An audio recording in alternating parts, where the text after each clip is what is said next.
안녕하세요. 오늘은 반배치고사를 앞두고 OMR 카드를 작성하는 방법을 알아보도록 하겠습니다. 자, 첫 번째로 유의할 사항이 우리는 시험을 볼 때 반드시 컴퓨터용 사인펜을 사용해야 합니다. 여러분 모두 컴퓨터용 사인펜을 가지고 있나요?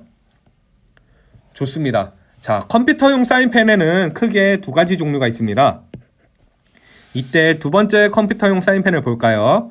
여기 보니까 검정펜하고 빨간펜이 동시에 있는 모습을 볼 수 있습니다. 이때 주의해야 할 점이 정답을 마킹할 때는 반드시 검정펜만을 사용하도록 합니다. 이 빨간펜을 사용할 경우 아무리 색칠을 하더라도 기계가 인식하지 않기 때문에 정답으로 인정되지 않습니다. 자, 지금 여러분 앞에 OMR 카드와 같은 A4 용지가 놓여져 있을 거예요. 그 용지에다가 그려보면서 적어보면서 선생님과 함께 연습을 해보도록 합시다. 여기 보니까 학기와 고사가 나와 있네요. 여기에다가는 2학기 반배치고사라고 적도록 합니다.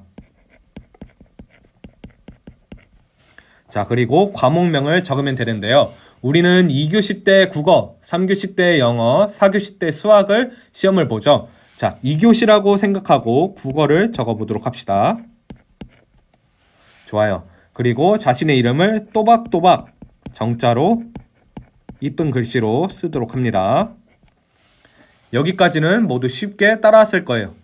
그 밑에 보니까 학년 반 번호가 나와 있죠. 학년 반 번호에도 자신의 학년 반 번호를 적으면 됩니다. 1학년 9반 1번으로 선생님은 적어볼게요. 그 후에는 1학년 9반 1번에다가 컴퓨터용 사인펜으로 마킹을 하면 됩니다. 1, 0, 9, 0, 1 이렇게 마킹을 하면 됩니다. 이때 주의해야 할 점이 여러분은 절대로 여기 있는 결시 부분을 건드리면 안 됩니다. 반드시 학년 반 번호만 마킹할 수 있도록 합니다.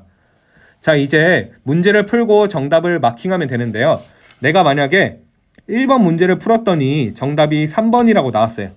그러면은 3번에다가 마킹을 하면 됩니다. 그리고 이번에는 2번 문제를 풀었더니 정답이 2번이라고 나왔어요. 그러면은 2번에다가 마킹을 하면 됩니다.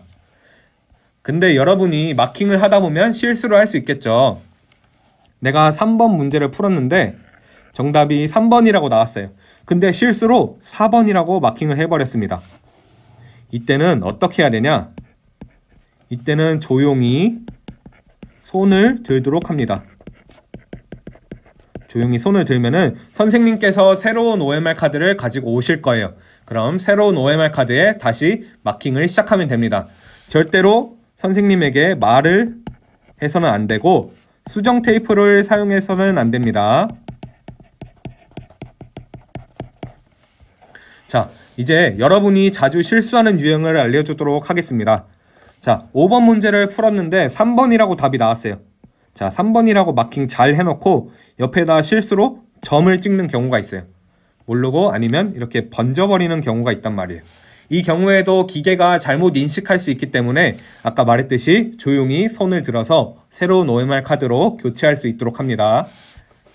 그리고 모르고 정답을 2개 마킹한 경우에도 조용히 손을 들고 OMR 카드를 교체하면 되겠습니다. 자, 우리가 보는 반배치고사는 총 25문항입니다. 그래서 여러분이 다 마킹을 한 후에는 25번까지 마킹이 다 완료되어 있어야 합니다. 자, 이제 OMR 카드를 작성하는 방법 잘 알겠죠? 반배치고사 잘 보도록 합시다.